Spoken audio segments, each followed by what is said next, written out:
त्या न्यायशास्त्रकर्त्याचं नाव आहे मुनिश्री गौतम, पत्नीचं नाव अहिल्या. 222 सुंदर स्त्रीपैकी एक होती. 222 स्त्रिया होत्या पुराणात सुंदर, त्याच्यापैकी एक होती. या 222 इतकी एकही भारतात सुंदर स्त्री नाही.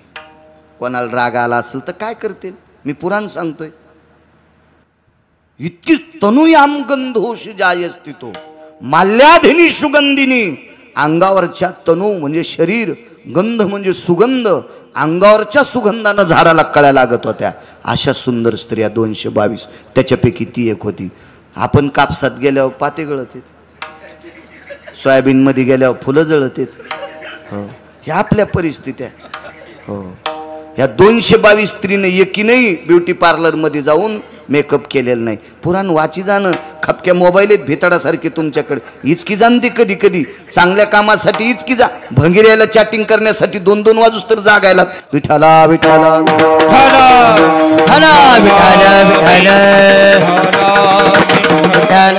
अशा पवित्र न्याय शास्त्रकर्त्याच्या पत्नीवर अन्याय केला. हो, 222 पद होते त्याच्याकडं, 222. काय बाई अधिकारी होती. 3.5 वर्ष वला दुष्काळ पडला. वला दुष्काळ, वल्या दुष्काळात फक्त साळी येत असतात, तांदूळ येत असतात. आणि तिनं त्या वल्या दुष्काळात तिच्या मुठीन तांदूळ पेरायच्या, मालकान तिफन हाणायची. आणि 3ऱ्या मोडानात तिफन गेली की 1ल्या मोडानातल्या साळी कापायला होत्या. दुष्काळात साधू जगिले, दुष्काळात महात्मे जगिले, दुष्काळात येती जगिले, दुष्काळात संन्यासी जगिले, दुष्काळात बैरागी जगिले, दुष्काळामध्ये तुमच्या माझ्यासारखे गोरगरीब लोक जगिले. इतकी पवित्र स्त्री हो, तिचं नाव अहिल्या. हिच्यावर अनुचित प्रकार केला आणि या 222 पद असलेल्या 33 कोटी देवाचा राजा इंद्र याला भग नावाचा रोग झाला. कशानं? कामानं. पुढे एकदा ऐका, पुढे एकदा. विश्वाला शीतल प्रकाश देणारा चंद्र. काम्या किती खराब आहे बघा, किती हरामखोरे काम्या. काम्या नावाचा माणूस नाही म्हणालो हा. काम्या म्हणजे वासना, इतकी बेकार वासना, इतकी. विश्वाला शीतल प्रकाश देणारा चंद्र. चंद्राच्या प्रकाशानं कोणाचं अंग पोळलं का निळू? फक्त पोळत गाढवाचं. पोळत नाही पण त्याला वाटत. पौर्णिमेच्या दिवशी सगळे पटांगणात येते. 2 लोकांना चंद्र आवडत नाही, एक चोट्याला एक आणि गाढवाला एक. चोराला का आवडत नाही? त्याला माहिती ना आपल्याला चोरी करायची, उजीड नसावा. वया 4 वयात त्याच्यासाठी खर्च केल्या मालकानं. वाचवा ना तुम्ही, वाचवा ना. सगळ्या गोळ्या घेतल्यावर रिॲक्शन येत असते. त्याच्यामुळे काही काही घरी गेल्यावर पहा, विठाला विठाला विठाला. चोट्याला चंद्र आवडत नाही चोरी करणाऱ्याला. आणि गाढवाला काय वाटतं? गाढव पौर्णिमेच्या दिवशी तुम्ही मोकळे सोडा, जिकून भिताडाची सावली पडती का तिकून उभी राहते. गाढवाला विचारलं लयच अंग पोळायला म्हणून पहा. हाव ना चिंचकर, वाचून सांगतो गळ्या शपथ, बापारे नाहीत. विठाला विठाला विठाला.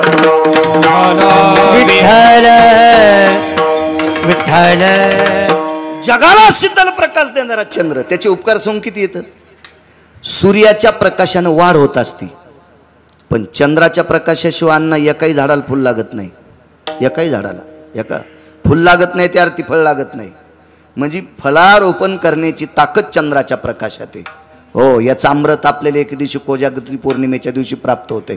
चंद्रामृत तृप्ती पारणे चकोरा, ब्रह्मराशी चारा सुगंधाचा, नैवम गांजा कसम लिखितम. हे काय गांजा वाढणाऱ्यानं लिहिलंय का? एवढी मोठी व्याप्ती चंद्राची. मग इतका मोठा पावरबाज, पुरुषार्थी, नाविन्यपूर्ण, जगविख्यात, लोकांनी नवाजलेला चंद्र यानं शहाणपणा केला. ज्या महाराजाकडे शिकायला गेला का त्यात महाराजाची पत्नी नेली. म्हणून चंद्राचं थुत्तर काळ झालंय. तुम्ही कुठं कोणा किती बी तापलेलं, किती बी असा प्रज्वलित चंद्र पहा, तरी त्याला डाग आहे, डाग. मी एक जणाला विचारले डाग कस काय? गेलो त्याच्या कथेत, चिठ्ठी दिली एक जणांनी, म्हणले चंद्राला डाग कस काय? काय सांगायचं बरं का. एके दिवशी आभाळ जरा खाली आलतं बरं का, आणि एक म्हातारी झाडून काढू लागली आणि 2-4 भाऱ्या तिच्या डोसक्याला आभाळ लागल्यामुळं तिनं खंदिशी झाडू हाणल्याबरोबर चंद्राच्या तोंडाला डाग पडला. म्हणलं वाचून सांगा जाय सुंबळ्या, तू ह्या पुढचे माणसं मरतील. असा पुढे डाग लागत असतो. अशा कथा सांगितल्या मरतील ना माणसं बिना औषधाचीच, आहे का नाही? तो डाग आहे.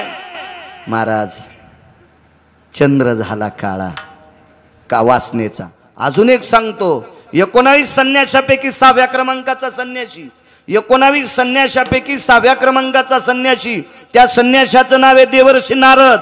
नारदासारखं भजन कोणी केलं नाही. सुरनर किन्नर नारद तुंबर गाती निरंतर रे, सुरनर किन्नर नारद तुंबर गाती निरंतर रे, माधवा मुरली मनोहर रे, माधवा मुरली मनोहर रे, माधवा मुरली मनोहर रे. सुरनर किन्नर नारद तुंबर गाती निरंतर रे. काय नारदांचं भजन असेल? भजन परंपरा भगवान शिवशंकराची. आणि भजन परंपरेमध्ये तुंबर नावाच्या व्यक्तीच्या अगोदर भजनासाठी शंकरानं सोबत जर कोणाला घेतलं असेल तर एकमेव नारदाला घेतलं होतं, अगोदर घेतलं होतं. पण नारदाला पण अर्ध्या मिनिटाचं काम उत्पन्न झाला. विश्वाच्या मालकाला सांगितलं, देवा माई सोयरीक करा, कारण माझी सोयरीक. तर देवानं सांगितलं, तुम्ही आता लोक भगव घातलं आणि आता कसं काय? नाही म्हणले, आता लक्षात आलं, कौरक मागून खाऊ. लग्न केलं ते सांगितलं, ते घरी मागितलं, ती बायको देती करून. धपाटे करती, धिरडे करती, गळफाशे करती. गळफाशे नाही कळाले? शेंगुळे. विठाला विठाला विठाला नाना प्रकारचा काळा चहा, दुधाचा चहा, आमका चहा, ग्रीन टी वगैरे वगैरे काय असेल ते बायकोला सांगितलं. मग देवा कौरक लोक माझं मागणं म्हणजे लोकांनी जे दिलं ते खावं लागतंय. देवानं सांगितलं 10-15 दिवस थांबा. 10-15 दिवसानंतर 2-3 दिवस थांबले. 16व्या-17व्या दिवशी नारद पुन्हा हजर झाले. म्हणले, देवा सोयरिकीचं काय? भगवान म्हणले, नारदा मी तुम्हाला याच्याकरता 10-15 दिवस थांबा म्हणलो होतो. मला असं वाटलं 10-15 दिवसात तुमच्या मनातलं बायको करायची वेळ जाईल. कसं जाईल म्हणले देवा? आता ते मनात बसलं ना, लग्न करायचीच इच्छा झाली. तर भगवान म्हणले, कशाला करता, लय बेकार आहे. म्हणले, बेकार म्हणता तुम्ही 16,001 कशाला केले? हे पहा, त्याच्याच अंगावर गाडा घातला. तो जगाचा बाप आहे. तर भगवान म्हणले, बरं असू द्या, मला दिल्या पुढच्या त्याच्यामुळे मी केल्या. मग मला का देत नाहीत? म्हणजे देईन कोणी. मग मी रात्रंदिवस तुमचं भजन करतो ना, याच्यातली एखादी मला नको का? मी नाही सांगायलो, पुराण सांगतोय, पुराण सांगते. तो विटीवरचा मालक आहे महाराज. देवचतुर देवचतुर जाणून अंतर्वर्त तसे.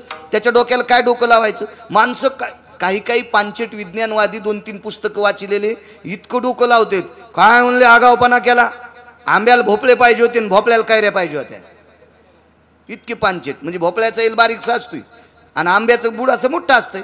मग बारीकशा भोपळ्याला एवढा मोठा भोपळा लावला आणि एवढ्या मोठ्या आंब्याला इतकुल्या कैऱ्या लावल्या. देव पागले. म्हणलं, असू दी पागल, एकदा चुकला असेल. नाही नाही म्हणी, अशा लय चुका आहेत.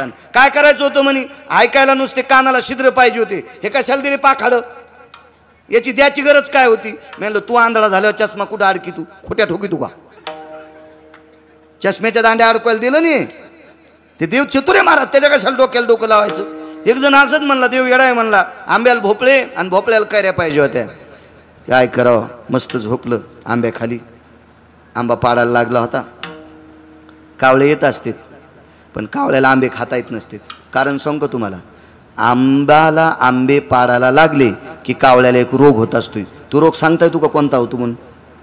किती कीर्तन ऐकले, काही काही कीर्तनकार मेले पण असतील तुम्हाला कीर्तन सांगू सांगू, आहे का नाही? तुम्ही त्याच्या मात्या केल्या असतील, अजून तरी तो रोग तुम्हाला सांगता यायचा नाही. सांगता की एखादा कोणता रोग होतो कावळ्याला? हा,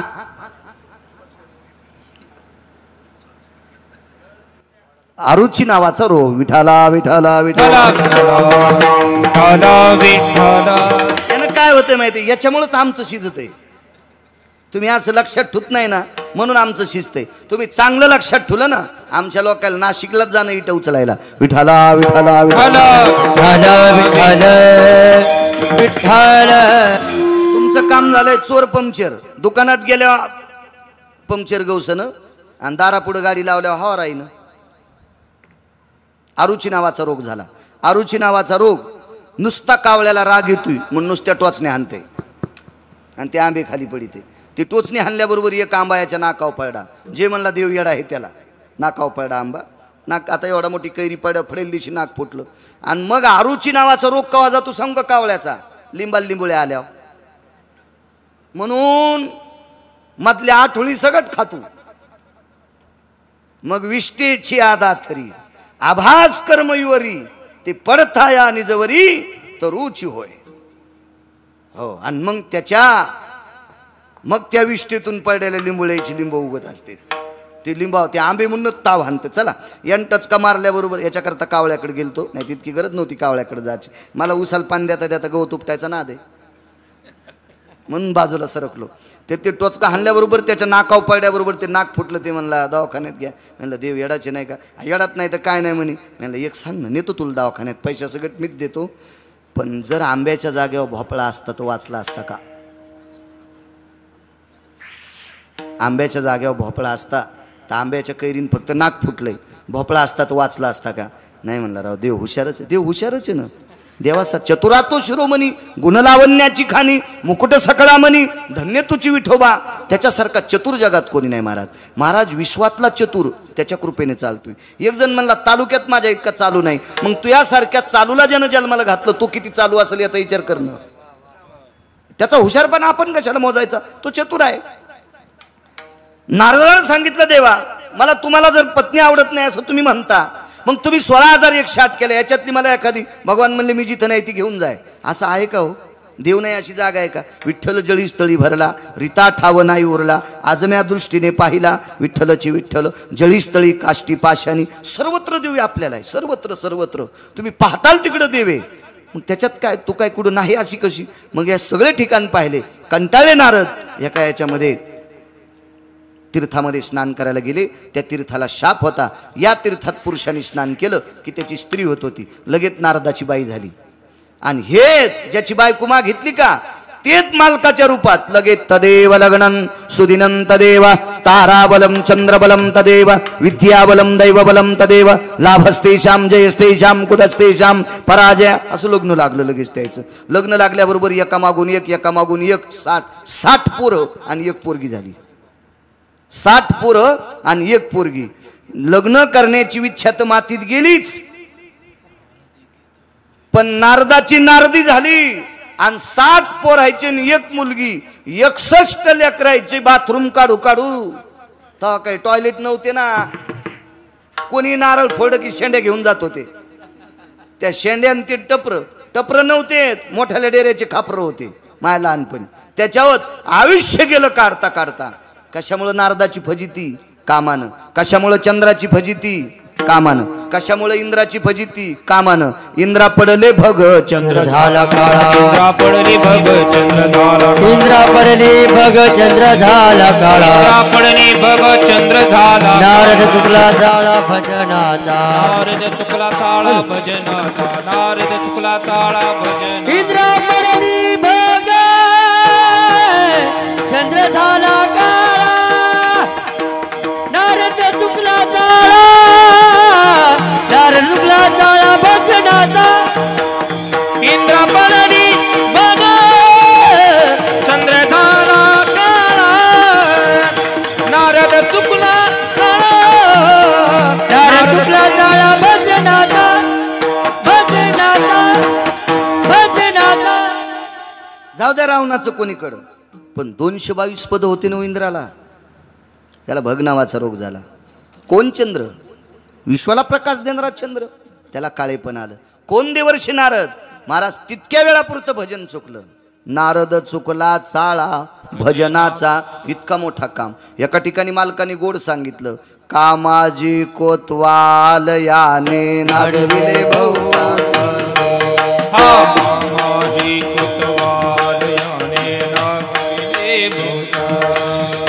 हरिहराची आबरू घेतो भय नाही त्याची. हरिहराची आबरू घेतो भय नाही त्याची. जमदग्नी दुर्वास नाडिले महान महान ऋषी. महान महान ओ क्रोधाचे फौजदार तोही मिळाला त्याशी. क्रोधासी कोतवाल मिळाला त्याशी. क्रोधाची फौजदार तोही मिळाला त्याशी.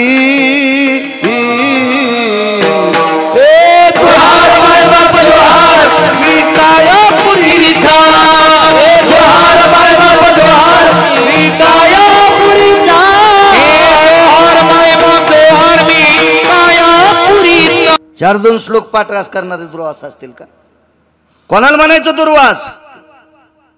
महाराज दुर्वास ज्या वेळेला पंढरपुरातल्या मालकाच्या मेहुण्याला छळायला गेले, अर्जुन मेवना होता पंढरपुरातल्या मालकाचा. दुर्वास पातला पांडवा छळावया बनी, भागवत सांगते चिंचकर महाराज. आणि ज्या वेळेला दुर्वास तिथं पोचले त्यावेळेला पंढरपुरातल्या मालकाच्या शेंडीपासून पायापासून घाम आलता. आता काय करते काय माहित बुवा माथार. दर दर दर दर दर दर इतके दुर्वास अधिकारी. कोण जमदग्नी, कोण जमदग्नी. आंघोळीला बायको जायची, जमदग्नीच्या पत्नी आईसाहेब विश्वाची माय आंघोळीला जायच्या आणि येता येता पदरात पाणी बांधून आणायच्या. पदरात, तांब्यात नाही, कशात नाही, पदरात, अंगावरच्या साडीच्या पदरात, पदरात गोठुडं बांधून आणायचो. काय बाई असेल. आणि घरी आल्यावर ते पाणी मालकाच्या पायावर टाकायचं. एक दिवशी पाणीच आलं नाही. म्हाताऱ्याने विचारलं आज पाणी कसं काय नाही आलं. ते म्हातारं काय मंदिरात पती खेळणार नव्हतं. हा, कोणाच्या बैठकीतला चहा पिऊन त्या ह्याच्यात खुर्च्याला बिड्या इजिणार नव्हतं. लय काय काय येत गेल म्हातारे, बैठकीत बिडीन खुर्चीला इजितेन. लाकडाच्या असल्यावर ठीक आहे, पण त्या प्लॅस्टिकच्या खुर्च्या आहे हो झाल्या हो, त्याला असे ते चटकेत पडे ते हो. इतके काय काय दलिंदर निवळ पिराला कापायच्या कामी की एखाद्याच्या बैठकीतला फुकट चहा प्यायला तू दूर न्या, निदान बिडी तर द्यायला नको. आता ते सोपाशीत दुसऱ्या कपड्याचे असले होते ते सोपाशीत पेटायचा. काही इतके निवळ निवळ निवळ इतके निर्बुद्ध. तसं म्हातारं नव्हतं ते. म्हाताऱ्याने विचारलं का ग पाणी का येत नाही. नाही आलं मालक. डोळे झाकून विचार केला तर माशाचा संसार पाहिला होता. काय दोष हो तिचा. आंघोळ करता करता पाण्यात माशाचा संसार पाहिला. काय दोष त्या माऊलीचा. आणि तितकाच का पाहिला पोराला बोलले तोडीचं डोकं. परशु हातात गेला आणि डोकं तोडून टाकलं. जमदग्नी त्याला म्हणतेत. 5 रागीट लोक त्याच्यापैकी एक जमदग्नी. आणि इतक्या इतक्या इतक्या ते काय आपल्यासारखं असतं का. एक जणाच्या घरी जेवायला गेलं म्हणले महाराज मंडळी लय स्वयंपाक खास करते. म्हणलं कशी करू देवा पिठलं भाकरी करायला. हो काय हो. आणि ती बाई म्हणली महाराज भाकर कशी वाढाव. म्हणलं चपाती वाढती तशी वाढणं, भाकर हानती काय मला. जशी चपाती वाढती तशीच भाकर वाढ. हो कशी वाढू. म्हणलं कसं वाढीत असते तर असंच वाढीत असते तर. नाही नाही महाराज ओपत का. म्हणलं मग मला लागतीन. बरं बरं बरं करते. भाकरी केल्या तर भाकर तुटत ना, तुटत ना. हो हां हां ही शिक्के सतीच्यातन. हो मी कीर्तन झाल्यावर त्याच्या नवऱ्याला म्हणलं इतकी भाकरी इतके सकस काय. काय नाही म्हणले महाराज तिला राहाचा लय नाद आहे, दिवसात इशिक बाऱ्या डोस काही इचरीती. मी म्हणलं पिठाच्या डब्यात इचरीती का. हा हे आपली सुरुवात आहे. पान कशा हसत्यात किती गोड हसतात बघा ना बघा. कुठं जमदग्नी कुठं आपला खेळ. आपला खेळ सगळा असाच ममुल्या विठाला विठाला विठाला. जमदग्नी दुर्वास नारीले महान मान ऋषी हरिहराची आबरू घेतो. याची सुरुवात आहे. हरिहराची आबरू घेतो भय नाही त्याशी. काय काय काय महाराज. हरी म्हणजे विष्णू आणि हर म्हणजे शंकर.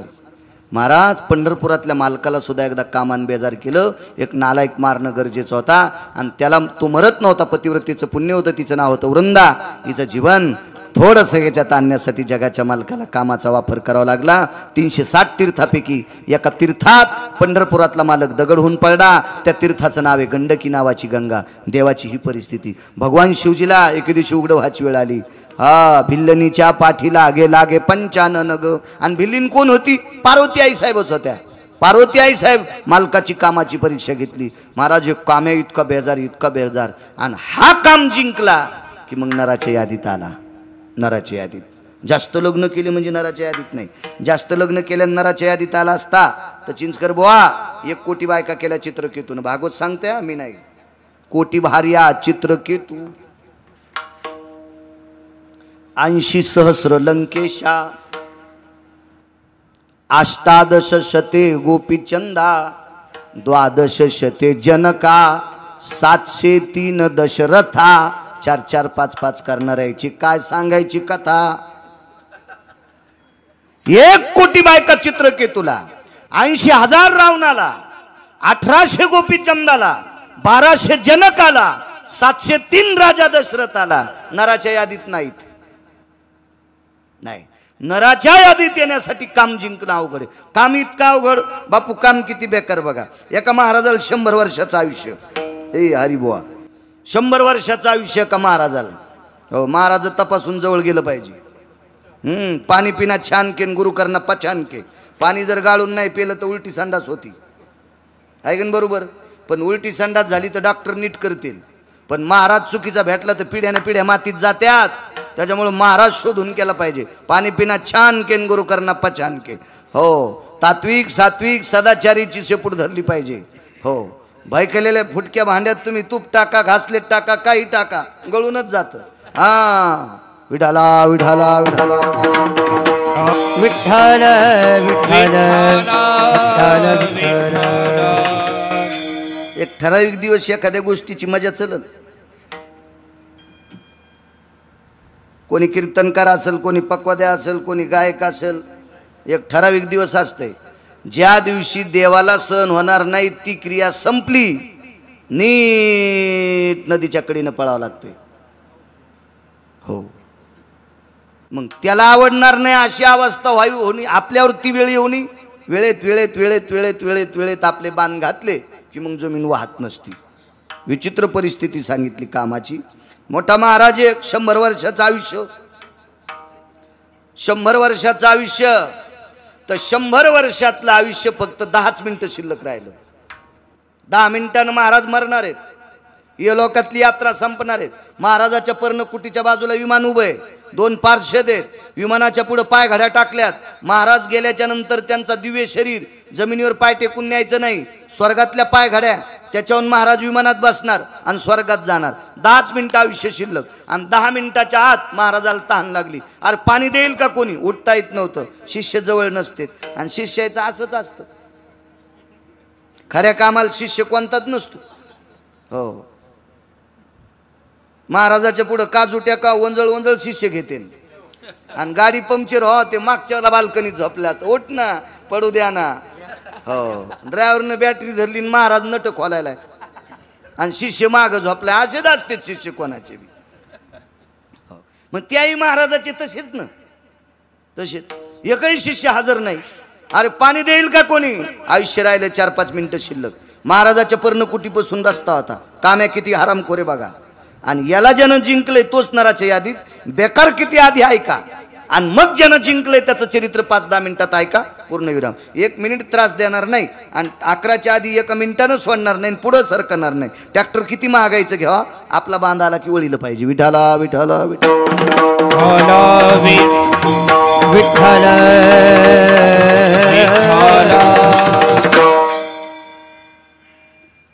4-5 मिनिटं आयुष्य शिल्लक राहिलं. जोरात ओरडले, पाणी द्या रे कोणीतरी. बाई होती माऊली शेतकरी. मालक शेतात होते, सासरा शेतात, सासू शेतात. आणि दुपारच्या भाकरी घेऊन चालली होती ती शेतात चालली होती. हो, पहिलं सांगतोय, आता शेतकऱ्याला कोणालाच पोरगी द्यावं वाटत नाही. आणि रान असं वाटतंय, बायडाट्यावर रान असं वाटतंय, पण पोरगी रानात जाणारच नाही. 500-500 एकरवाल्याच्या बायका खुरपिनार बायाच्या पाठीमागं जात होत्या. 500 एकरवाल्यांच्या बायका खुरपिनार बायकांच्या पाठीमागं जात होत्या. अशा महाराष्ट्रातल्या मी कितीतरी पाहिल्यात. 10-10 एकरावाल्याच्या रानातच जाईनत. जरासं थांबा, तुमच्या पोरायला नाशिकला गटार उपशिल्याशिवाय पर्याय नाही. इतका शेतीचा कटाळा आला तुम्हाला, इतका कटाळा आला.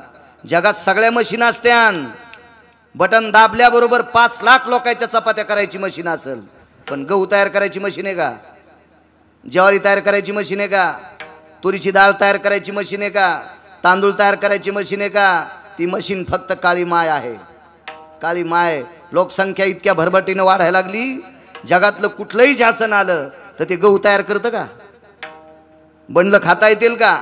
5 क्विंटल सोने, सोन्याचं पिठलं, चांदीच्या भाकरी खाता येतील का? म्हणून जरी शहरात राहत असतात अहमदपूरमध्ये, तर रविवारी पण एखादीशी जात जा पप्याच्या बापाला घेऊन. बांधाच्या कडीला चप्पल काढी जा, काळ्या माती उचल जा. स्वयंपाक करता करता टोचायच्या चपला घालाल्यात. Acupuncture, blood circulation. हा, स्वयंपाक घरात काय सराटे निघत आहेत का? महाराजाला बासुंदी केली चप्पल घालून. एका महाराजानं खाल्ली नाही. म्हणलं काऊन? म्हणजे तिच्या पायात चप्पल होती. म्हणलं तिच्या पायात होती, तिने चपलानं थोडी छाटली. हो, हा दिमाग एके दिवशी आपल्याला मातीत नेणारे लक्षात ठेवा. मी नेहमी सांगतो, असू द्या माझं वय कमी, असू द्या माझं शिक्षण कमी, पण तुमच्याच अहमदपूरच्या लोकांना जर घट मांडायचा असेल तर अहमदपूरच्या कडीला जी माती आहे त्याच्यात ढवळ्या कोंबड्याची पख येतं, त्याच्यात घट मांडता का तुम्ही? आणि 5 किलोमीटर माती आणायला पेट्रोलला पैसे, म्हणून 100 रुपये किलोनं माती घाटाला घ्यावी लागेल. म्हणून मोठ्यानं रानात जायचं शिका, तवा लहानाले जात असते. शेतकऱ्याचा कटाळा ज्याला कोणाला हवी. आमची मुलगी शेतात जातच नाही, हो म्हणून पाईपलाईनचं ढेलं इकलं. हो, ही शेकर जमीन इकली ना आता डबे करी ती. विठाला विठाला विठ्ठल असं म्हणणाऱ्या माईच्या बी थुत्रीत हाणायला पाहिजे, माणसांना नाही यमानं. विठाला विठाला विठाला रयतेचे राजा छत्रपती शिवाजी महाराजांनी त्या काळात शेतीचं महत्व सांगितलं.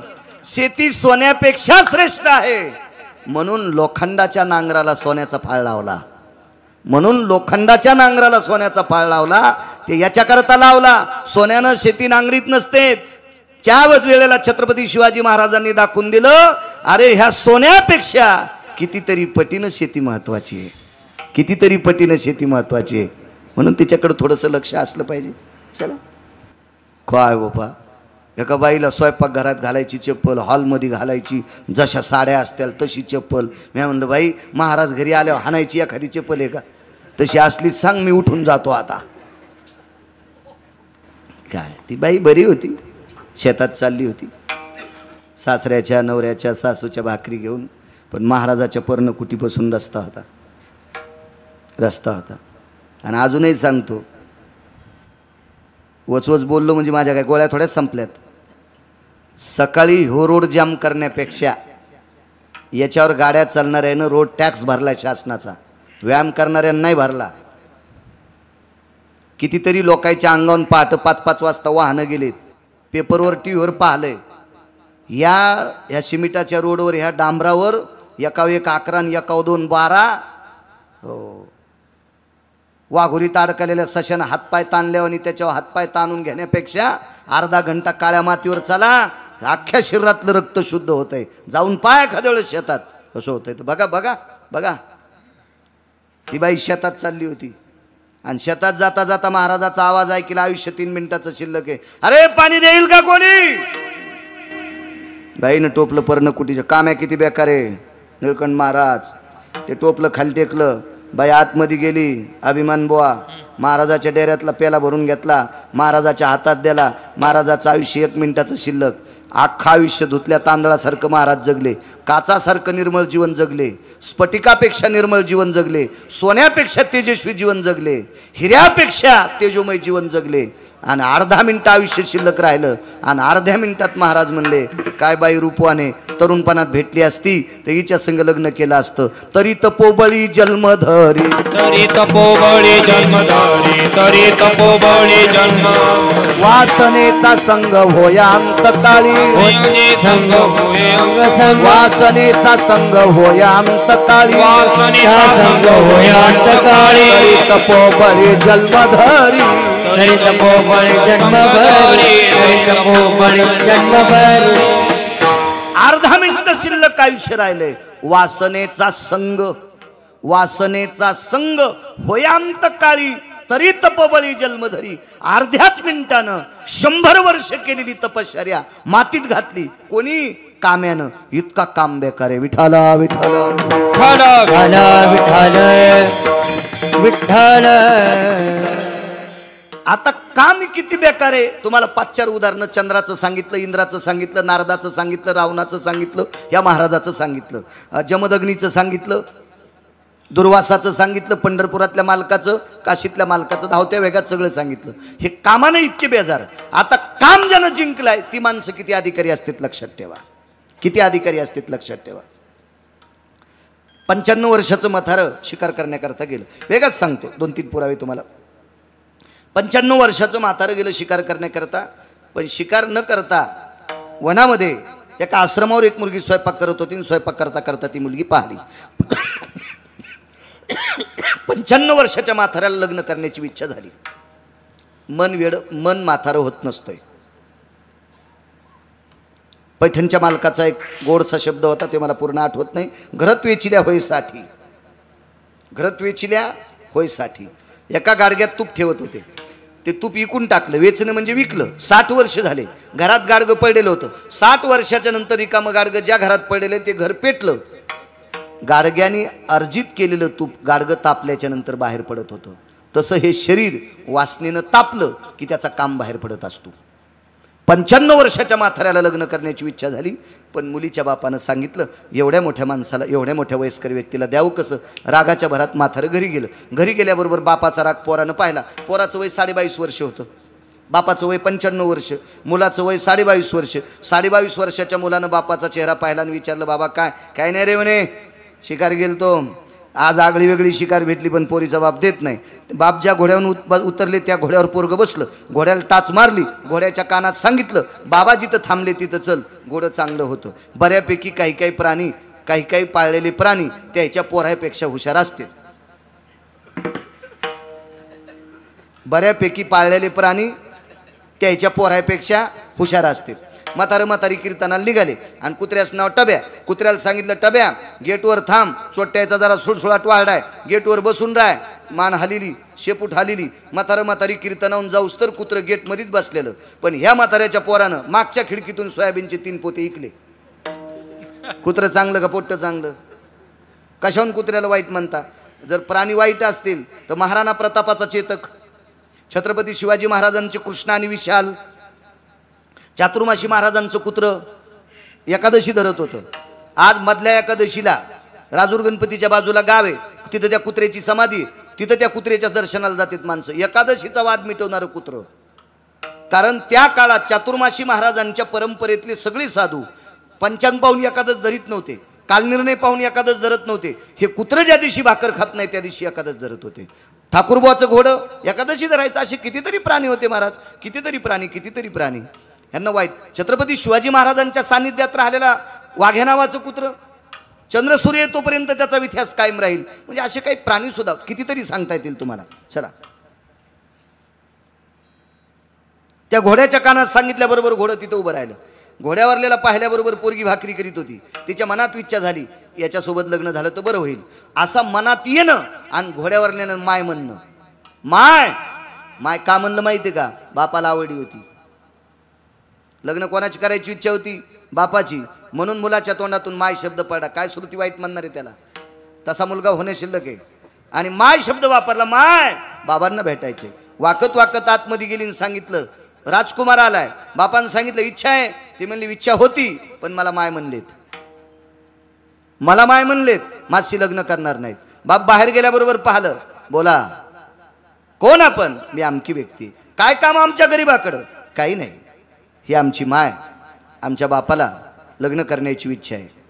पोरीच्या बापानं सांगितलं, पोरीच्या बापाच्या जाग्यावर जर तुम्ही असायले तर इतक्या वयस्कर माणसाला पोरगी देताल का? काय तात्काळ लक्षात आलं. भाकरी करीत होती, पाण्याचा तांब्या होता पुढं लोटकं, ते तवली, त्याच्यातलं पाणी हातावर घेतलं, संकल्प सोडा. 22.5 वर्षाचं तारुण्य बापाला दिलं आणि बापाचं 95 वर्षाचं म्हातारपण स्वतःला घेतलं. इथं बसलेल्या कोण्याही म्हाताऱ्यानं नुसतं पोराला म्हणा, पोरं होत लग्नाचेच स्वप्न पडायलेत रे. जर नाही तळ्यात टाकलं तर मला बाळू म्हणू नका. लग्न करायचं म्हणल्या तर रेल्वेच्या पटरीवर बांधतील, पण नुसतं म्हातारं जर म्हणलं, बाब्या मला लग्नाचे स्वप्नच पडायलेत, तर नाही तळ्यात टाकलं तर मला ते म्हणतील म्हाताऱ्याला खाल्ल्या माशा सुधरत्यान, याला तळ्यात टाकू द्या. बघा, 22.5 वर्षाचं तारुण्य बापाला दिलं हो, आणि बापाचं म्हातारपण स्वतःला घेतलं. तरी पोरीचा बाप पोरगी देत नाही. आता का?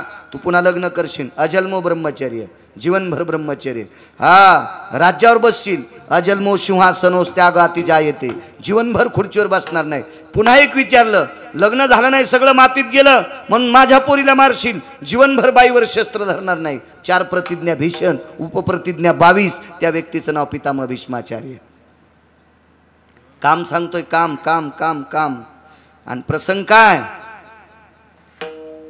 बापाचं वय झालं 22.5 वर्षाचं, 22.5 ते 23, आणि पोराचं वर्ष 95 वर्ष वय. पोरग मंडपाच्या कोपऱ्यात बसले, अक्षिदा हातात आहेत, आंतरपट धरायला. अश्वत्थामाचे वडील, नाव सांगता येईल? द्रोणाचार्य. हो हो हो हो, तुमच्या गावाला महाभारत झालेलं होतं.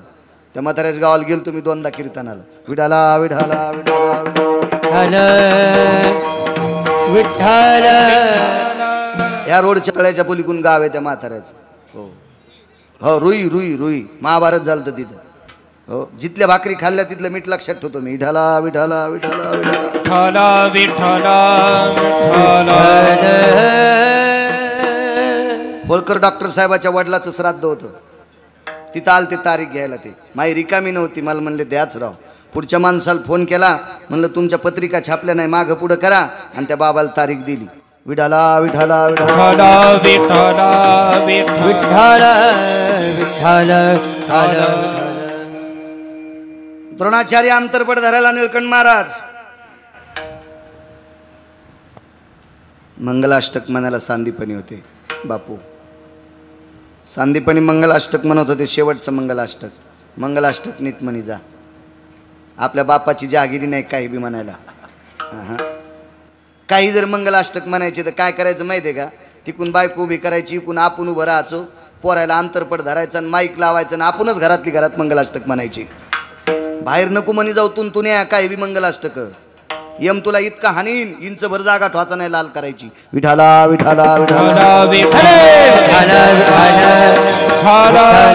वेदीचं म्हणणं आता सावध सावधान समयो साधा समीप्यासे वाग्वादान करा फलार्ध घटिका संपूर्ण आले भरू भावे सद्गुरुचे पदांबुजधरा कोणी गलबला नका हो करू. मंगलाष्टक बंद केलं. श्रुती धावत आली आणि श्रुतीने विचारलं, गुरुवर्य हे मंगलाष्टक वेगात घ्यावं लागते. हे वेदीचं मंगलाष्टक आहे, शेवटचं मंगलाष्टक आहे. हे झाल्याबरोबर टाळी वाजल्या जाते आणि मग नवरी नवरदेवाच्या गळ्यात हार टाकत असते. तुम्ही का थांबले? तर द्रोणा मुनिश्री शिक्षण क्षेत्रातला नुसत्या भारतात नाही, पृथ्वीवर जितके देश आहेत या सर्व देशातला शिक्षण महर्षी सांदीपनी पंढरपुरातले मालक ज्यांच्याकडे शिकले ते सांदीपनी रडत होते. आणि श्रुतीला सांगितलं, श्रुती मी कशा करता थांबिलं बाई? बघ 22.5 वर्षाचे पिता आहेत आणि 55 वर्षाचा मुलगा बापाच्या अंगावर अक्षदा टाकतो. महर्षी सांदीपनी रडत होते. काय भीष्माचार्यांचा अधिकार असेल? काम जाळला महाराज काम. ताकद आहे का? ताकद किती मोठी ताकद होती. पहिल्याच दिवशी भीष्माचार्यानं बाण मारल्याबरोबर अर्जुनाचा रथ पेटला. तो रथ पेटल्याच्या नंतर पंढरीतला मालक आणि अर्जुन जाग्यावर जाग्यावर. बाण कोणी मारला होता? ज्यानं काम जिंकलाय त्यानं. काम कोणी जिंकला? भीष्माचार्यानं. रथ पेटल्याच्या नंतर पंढरपुरातले मालक भगवान श्रीकृष्ण परमात्मा आणि यांचा सख्खा मेहुणा अर्जुन जीवनभर ज्यानं भजन केलं, नुसत्या तोंडानं नाही, झोपी गेल्यावर अंगावरचे रोम सुद्धा कृष्ण कृष्ण म्हणत होते. इतका अर्जुन. कोपे तरी निवांत साहे हा ऋषे तरी बुझावीत जाय नवल पिस लागलं होतं अर्जुनाचं. इतका मोठा प्रभावशाली अर्जुन. आणि जगाचा पाप ज्याच्या कृपेशिवाय विश्वातलं झाडाचं पान हालत नाही असा जगाचा पाप आणि अर्जुन जाग्यावर जळाले असते. बाण कोणी मारला होता? ज्यानं काम जिंकलाय. पण वाचले कोणामुळं? ज्यानं काम जिंकलाय ते वरी बसलेलं होतं. ध्वजस्तंभावरी वानरू ते मूर्तिमंत शंकरू. ज्यानं काम जिंकलाय त्यानं बाण मारला म्हणून दोघं जळत होते. पण हे वाचले का? ज्यानं काम जिंकलाय ते रथावर बसलेलं होतं म्हणून वाचले. आणि एक पुन्हा एक गुरुजी लक्षात ठेवा, रथावर अर्जुनाच्या देव बसायचे पण अगोदर बसत नव्हते. आधी भीष्माचार्यांचं दर्शन घेत होते. भीष्म हे विरोधकाच्या पक्षातले होते. भीष्म कोणाच्या पक्षातले होते?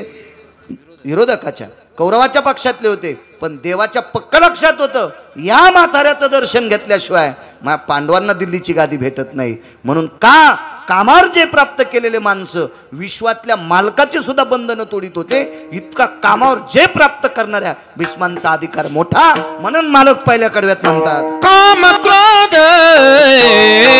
नाही अंगी, काम क्रोध नाही अंगी, काम क्रोध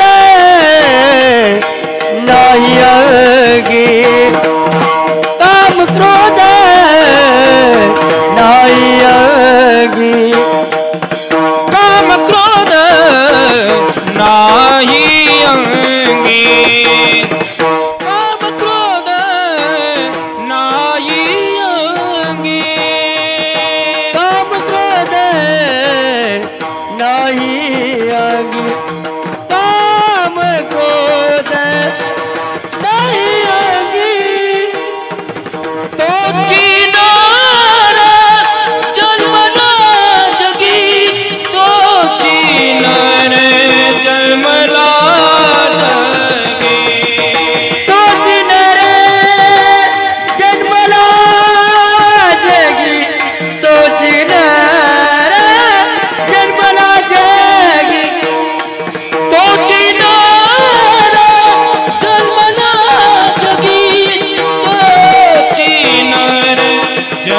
जन्मला जगी तोच रे जन्मला जगी तोच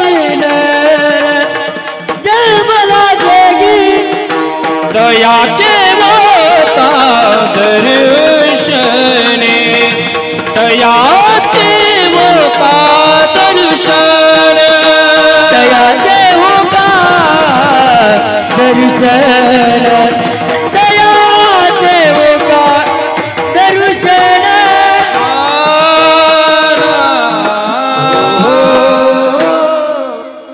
काय कामोजे प्राप्त केलं महाराज.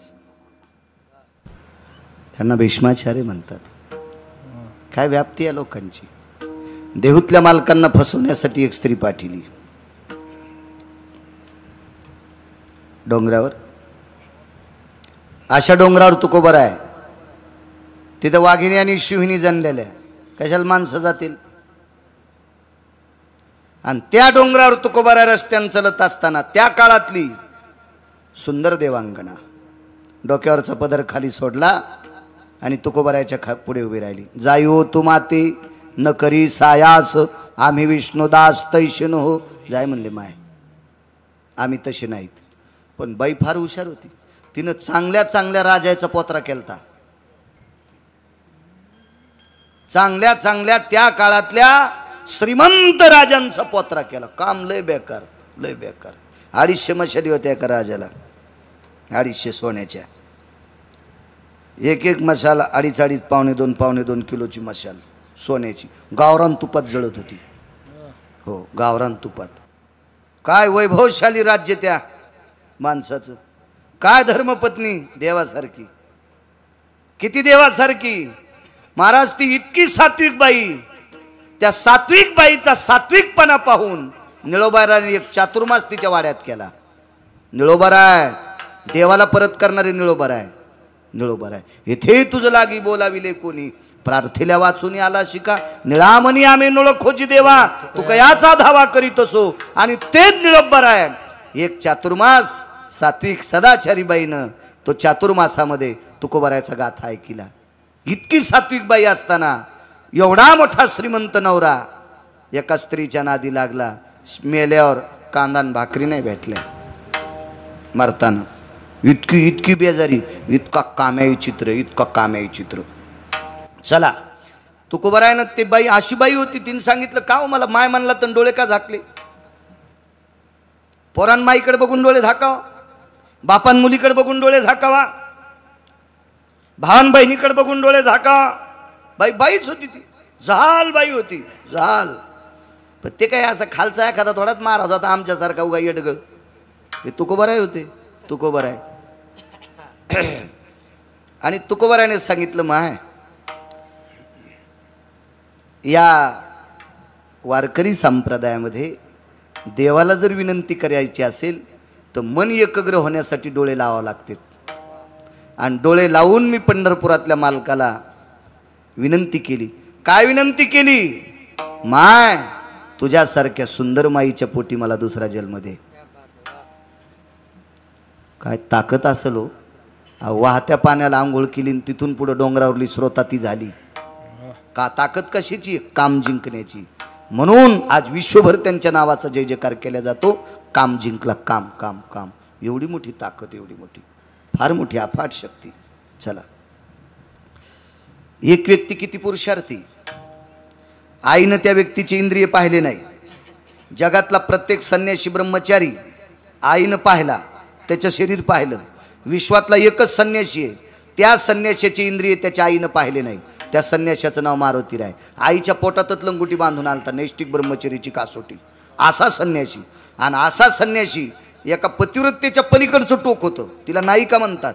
अशी एका राक्षसाची पत्नी, तिचं नाव चंद्रसेना. आणि तिच्या दारात महाराज काय पुरुषार्थी मारुतीराय. किती पुरुषार्थी सांगू तुम्हाला. मारुतीरायनं भुभुक्कार केलं की स्त्री राज्यातल्या स्त्रियांना गर्भ राहत होता. आणि मारुतीरायनं पुन्हा 1.5-2.5 महिन्यानं भुभुक्कार केला की पुरुषाचा गर्भ पडत होता. म्हणून स्त्री राज्यात पुरुष जन्माला येत नव्हता. ज्याच्या भुभुक्कारात इतका पुरुषार्थ आहे. ते मारुतीराय किती पुरुषार्थी असतील, किती पुरुषार्थी पण शिताई साहेबाच्या 19 फुटाच्या लांबून दर्शन घेत होते. याला म्हणतात कामावजय प्राप्त करणं. हे अधिकारी लोक असतात महाराज. म्हणून तुमच्या माझ्यासारख्या भंगिऱ्याचे लग्न झाल्यावर बुट चपला काढून मारुतीच्या पाया पड जा. लाल बुटा सगळं गेला पाया पडायला. त्यानं रावणाचे तंगडे हाणले तर तू हाणायला किती टाइम लागल. असे काही दलिंदर बुटाडं घालून नाही म्हणले नवरदेवाला अधिकारी असतो. तू कशाचा अधिकारी सोमळ्या. 2-3 महिन्यात ही तू पाचोळा करणार आहे. विठाला विठाला विठाला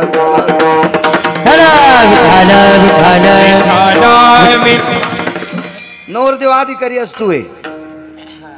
2-4 वर्षात तर त्याचा अशा पोत्र्या होत्यात ऊसाच्या स्वत्र्यावानी. स्वत्र्या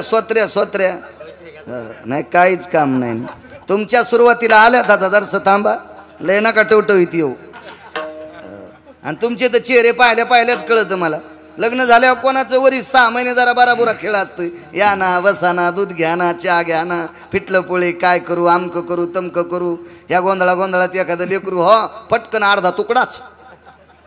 50% प्रेम पोरावर आणि 50% प्रेम नवऱ्यावर. आणि पुरा पोरग मोठं हॉन त्याचं लग्न हॉन त्याला एक पोरग हो. 50% प्रेम नातवावर 50% प्रेम पोरावर. म्हाताऱ्याच्या आणि कुत्र्याच्या भाकरी आखाड्यावर संगच. संसार का इतका सोपा आहे का. मारुती विठाला विठाला विठाला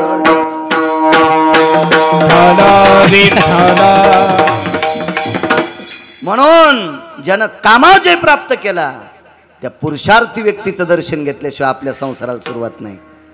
म्हणून मारुतीरायाच्या दर्शनाला जायची पद्धत आहे.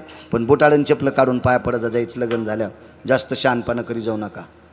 हो सांगणाऱ्यानं बी सांगितलं पाहिजे बुटाडं चपलं काढी जा म्हणून. हो काही माणसं लय शहाणे. मारुतीरायाचं दर्शन घ्या आणि ऑटो रिक्षा उभा आलो थांब म्हणजे बुटात टाचावरी जय मारुतीराय. वा वा वा वा काही ते बिड्या वाढणार इतके भारी. आलो रे माग बिडीन एका हातानं. त्यानं रावणाच्या दाढी मिशा जळल्या. तो धोतर फुकायला किती टाइम लागेल. काही जरा हिशोबात राहत जाय ना. मारुतीरायाचं दर्शन घ्यायला सुंबळ्या उचल्या विठाला विठाला रगील दोडके झाले माणसं. कीर्तनाला दम नाही, भागवताला दम नाही, रामायणाला दम नाही. आणि तुमचा काय दोष आहे. आमचेच कचून तांबक खातीतून. हो कथेला गेलो एकदा अंगाव घेऊ नका चिंचकेर. मग रेडीमेड कपड्यात दुकान आहे. मी काय तुमच्यासाठी कपडे शिवायला रिकाम आहे. तुम्ही म्हणताल मी उगत बसलो याचं ऐकायला वा कथाकार. एक जणाची कथा ऐकायला गेलो आणि कथा रंगात आली आणि भजन चालू होतं. गोड गोड गोड श्रीकृष्ण गोविंद हरे मुरारे हे नाथ नारायण वासुदेव. मस्त भजन चालू आणि महाराजाच धोतर हालायले. मी म्हणलं यानं मांडी खाजवा काय आता घामा घुमानं तर धोतर काऊन खाजवली तू. पण नंतर श्रीकृष्ण गोविंद हरे मुरारे हे नाथ नारायण वासुदेव म्हणजे चालू भागवतात तंबाखू खाल्ली. त्याचं भागवत ऐकल्यावर नाही गावाला कुपाटी लागायची का. त्याला जाऊ द्या. त्याला कोण्या बेसरमात यम टाकीन त्या भडव्याला ते जाऊ द्या. पण त्याच्या पुढे बसणाऱ्याला पण कोण्या नरकट टाकीन याचा सुद्धा मेळ नाही ना. विठाला विठाला विठाला विठाला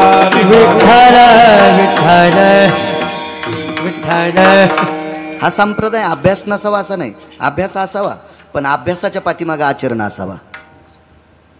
तर विटेवरच्या मालकाला आवडेल. नाही तुम्ही माणसाच्या डोळ्यात माती टाकताल. देवाच्या डोळ्यात माती टाकायला अजून कोणी माईचा लाल जन्माला आलेला नाही. विठाला विठाला विठाला विठाला विठाला विठाला.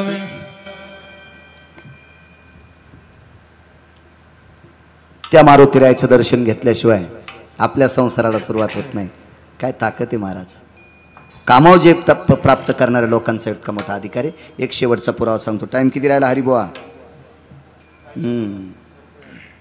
7 मिनिटं. तसं आगाव नाही.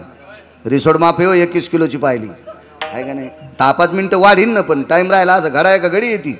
हो ना आमच्या रानात बाया होत्या खुरपायला. निळबोल माहिती मला जर शेतीचा नाद आहे म्हणून टकटक बोलतो लय म्हटलं. इकडे बंद पडत का खालीवरी बोलल्यावर कोणाला राग आला नाही कीर्तन नको घेऊ. तुला 30 गाव पटेल 36 गाव चालला शेतात. तर शेतात 5-6 बाया खुरपायला होत्या. 10-12 जणी होत्या आणि 4च तास खुरपायचे राहिले होते. ते एकीने 10-10 मिनिटं खुरपिलं ना तर ते 4 तास होत होते. पण टाइम 5 वाजले होते. आता 5च्या पुढे बिचाऱ्या मजूर माणसाला कशाला काम करावं. मी गाड्याला म्हणलं घडीचा काटा 20 मिनिटात मागं घे. असं त्यानं फिरिलं. ते म्हणलं कसा घेऊ. मी म्हणलं असा घे ना. घे असा मागं घे काटा घे मागं. ते म्हणलं मग मी म्हणलं सगळ्याला 20 रुपये आगाव देतो.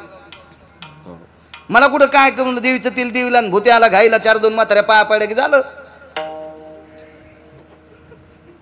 देऊन टाकतो म्हणलं 20 रुपये. पण जरसा 20 मिनिटं काटा मागं घे. त्यानं मागं घेतला आणि मी लगेच म्हणलं अरे राम किती वाजले. ते म्हणला 4:30. तिकून लगेच फुलाबाई उठल्या. म्हणलं माय घडी आहे का घडा रे लग्नात आलती काय. 5 वाजून 3 मिनिटं झाले ना. ते मी म्हणलं फुला मावशी तुमच्याकडे कुठे घडी. लगेच मोबाईल काढा. मग खुरपिणाऱ्या फुलाबाईकडे जर मोबाईल आहे ते गिरगावच्या बाळूच्या गोळ्या संपल्या होय हरिबुवा. विठाला विठाला विठाला विठाला कीर्तन 10-5 मिनिटं कीर्तन शिल्लक केलं काय वाईट नाही. पण काय होतं माहिती आहे का कोणाला शुगर असती कोणाला काय असती. कशाला दुसऱ्याच्या बांधात आऊत घालायचं आपण. आपल्या आपल्या रानात काजू बदामला बांधाला येडे घेतात माणसं जास्त. मधात बद पडू देते आणि बांधाला उभाटे आणते. आपलं रान मोठं करते दुसऱ्यात बारीक करते. बांध करता करता पार जाणवलं तुटलं. आऊत हेडगळण तोंडात रुमनं गेलं. 1.5 एकर रान इकलं तरी थुत्तर नीट नाही झालं.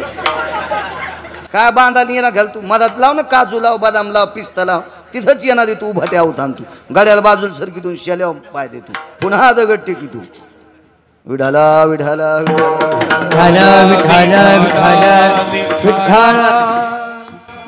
एका मुलाचं लग्न झालं. शेवटचं वाक्य सांगतो जाऊ द्या 10 मिनिटं मला लांब जायचं पुन्हा. एका मुलाचं लग्न झालं. लग्न झाल्यावर आता काय संसार ते काय मजाच असते.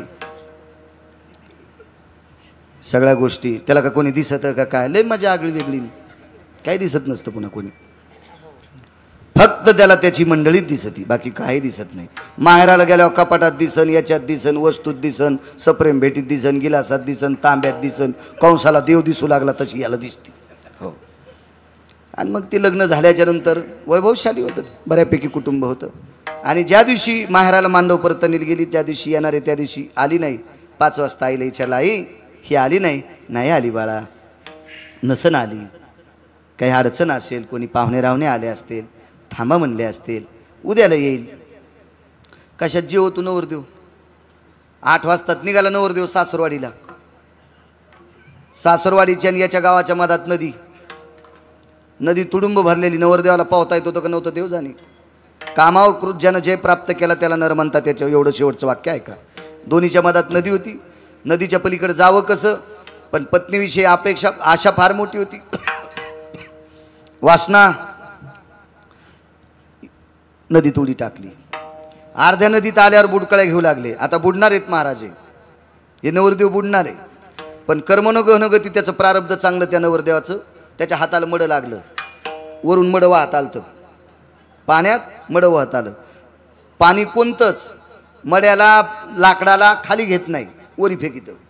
हो माणूस पडड्या जाईन खाली पण काही वेळानं वर येतच असतो पुन्हा तो खाली जात नसतो.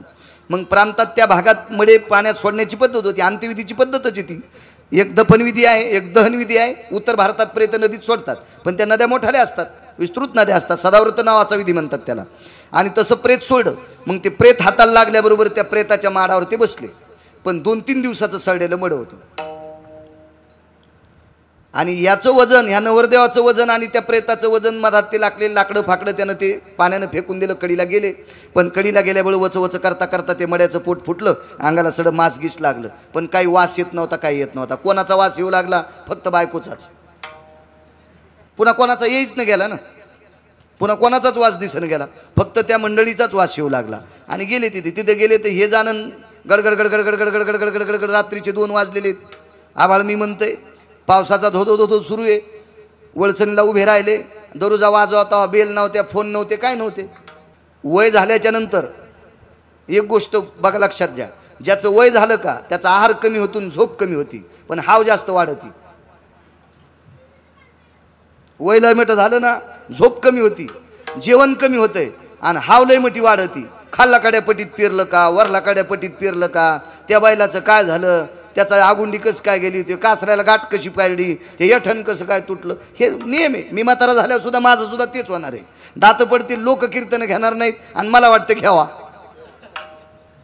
आणि लोक इकून तिकून हवा जाती म्हणून म्हणता येत नाही, लोक घेत नाहीत. आणि मला वाटते मला काहून घरी ठेवालेत, मला काही विद्वत्ता नाही. असं असतंच म्हातारपणी, कोणाचा असू द्या, मी असो तुम्ही असो सगळे असो, तिचा असतात. सासूबाई उठल्या, काय पाय वाजले म्हणून दिव्याची वात पुढं केली. वातीच्या प्रकाशात जावाई पाहिल्याबरोबर तोंड बाजूला फिरलं. ती जुन्या काळातली सासू होती ना, आताची लगेच म्हणली असती, बाई तुम्ही कवाशी आलात. ती जुन्या काळातली सासू होती, तिने बाजूला तोंड केलं. अजूनही काही काही खेड्यापाड्यात जर जायचा योग आला, मोठ्या कुलवान घराण्यातल्या बायका आमच्या देखता चहा पित नाही, आणि जरी बैठकीत प्याचा वेळ आला तर आमच्याकडे तोंड करून पित नाहीत. आजही भारतातली, या महाराष्ट्राच्या मातीतली इतकी गोड संस्कृती माझ्या मावल्यांनी सांभाळून ठेवली. म्हणून या देशातल्या वारकरी संप्रदायातल्या आधारीव लोकांनी तुमची एवढी मोठी किंमत केली. ज्या घरी कुलस्त्रिया, राज्य, राणी व संपत्ती. या देशाची सर्वात मोठी संपत्ती काय असेल ते या देशाची स्त्री. इतकं वारकरी संप्रदायाने उदात्त अंतकरणाने तुमचं वर्णन केलंय. चला, जुन्या काळातली माऊली होती, तिने बाजूला तोंड केलं आणि तशीच भिंतीच्या कडेकडेनं पाठीमागं आली आणि मुलीला सांगितलं. मुलीचं नाव होतं रत्नमाला. अगं रत्नमाला, हे रत्नमाला, तुझे मालक आलेत ग. ती डोळे चुळीत चुळीत उठली. रत्नमाला ही सात्विक विचाराची, सदाचारी, पुण्यशील जुन्या काळातली नवरी होती. ती अधिकारी नवरी होती. तिने सांगितलं, आई रात्रीचा प्रहर काय झालाय, पाऊस मी काय म्हणतोय, एवढ्या रात्री माझे मालक कसे येतील, दार कोणी उघडय. ती म्हणली, दार उघड नाही, पण खिडकीतून आलेत. आई दुसऱ्या मजल्यावर खिडकी आहे, पहिल्या मजल्याला खिडक्या नसायच्या, दुसऱ्या मजल्याला खिडक्या. चिरेबंदी वाड्याला पहिल्या मजल्याला खिडकी नसायची, दुसऱ्या मजल्याला खिडकी आहे. आणि एवढ्या उंच, अगं कसे आले मला माहीत नाही. आले, मशाल लावली, मशाल हातात घेतली आणि पाहिलं तर मालक आहेत. मालकाच्या अंगाला मास लागलेले. मालक तुम्ही खिडकीतून कसे आले. अगं तूच दोर सोडा होता. खिडकीकडे मशाल लावली तर काळा ठिकर सर्प होता आणि सर्पाला धरून नवरा वरी आला. मशाल रोवलेली बाई मालकाच्या पुढे बसली. मालक, या दाराची आगळ, पूर्वीच्या काळात आगळीचे वाडे होते, आगळीचे, जिनच्या पॅन्टेवाल्याला कळणार नाही, कळाला असं समजून घ्या. आगळीचे वाडे होते. आगळ जोरात वाजावा म्हणून त्याला त्याचे एक पानं लावायचे ताडाचे, आणि ताडाचे पानं लावून त्याला तेल लावायचं आगळीला. त्या ताडाच्या पानाला आगळ घासली की कर कर कर कर कर कर कर कर आवाज येत होता. म्हणजे चोट्ट्यानं जरी दार उघडलं तरी मालकाला कळत होतं. अशा काही आगळी होत्या. मग आगळ वाजलीच नाही. तुम्ही आले आम्हाला कसं कळावा. अगं मी पाठीमागं खिडकीतनं आलो, पाहिलं तर सर्प आहे. बाईसाहेब खाली बसल्या. कामावर जे प्राप्त करणं सांगतोय शेवटचा पुरावा. खाली बसल्यान बाईनं हात जोडले. मालक, कातड्याच्या बायकोसाठी प्रेतावर बसून आलात. कर्मनो गहनो गती. ते प्रेत जर तुम्हाला सापडलं नसतं तर तुम्हाला पाहता येत नव्हतं, तुम्हाला पाहता येत नव्हतं. आणि ते प्रेत जर तुम्हाला सापडलं नसतं तर उद्या सकाळच्याला माझ्या कपाळावरचं कुंकू नाहीसं झालं असतं. कोण म्हणायली? बायको. उद्या सकाळच्याला 10 वाजता माझ्या कपाळावरचं कुंकू नाहीसं झालं असतं. एक. दुसरा मुद्दा, कर्मनो गहनो गती. माझं कुंकू काहीतरी बळकट असेल याच्याकरता तुम्हाला देवानं प्रेत पाठिलं. त्याला हाताला धरून त्या प्रेताचा आधार मिळाला आणि तुम्ही इथपर्यंत आलात. पण वाड्याकडे येत असताना खिडकीत एक काळा ठिक्कर भुजंग होता, सर्प होता. वाड्याला कुठंतरी भळ पडली होती, त्याच्यात पाणी गेलं, त्याच्यातला सर्प बाहेर आला, खिडकीला लोंबकाळून खाली येत होता. तोपर्यंत तुम्ही धरलं आणि वरी आला. आता तो सर्प किती विषारी होता. ताणल्याच्या नंतर त्या सापाचं विष बाहेर पडलं. खिडकीच्या गजावर विष पडल्याच्या नंतर गज कुजून गेले. इतकं विष भयावह विष होतं. सापाचं विष म्हणजे फार मोठं. बऱ्यापैकी अशी सर्प येतं की ते सर्प चावल्यावर माणूस मरतो असं नाही. त्यानं जर फुटकारलं ना अंगावर थेंब पडा, गुलाबी रंगाचं विष असतं. असं मी एका विज्ञानाच्या पुस्तकात वाचिलं. मला वाचायचा जास्त नाद आहे म्हणून तर इतका बडबड करतो. विठाला विठाला विठाला. अंगावर विष पडल्याच्या नंतरही माणूस मरतो. असे काही विशिष्ट प्रकारचे साप आहेत, त्याच्यापैकी तो एक साप असेल. ह्या सापानं जर तुम्हाला दंश केला असता, ह्या सापानं जर तुम्हाला दंश केला असता तर माहेरात माझे 14 मान संपले असते. स्त्रीचे 14 मान पुरुष गेले, मालक गेल्याच्या नंतर संपतात. सांगतो 2 मिनिटात. पहिला मान, मालकाचं प्रेत घराच्या बाहेर अंगणात आंघोळीला काढलं. मालकाचं प्रेत घरात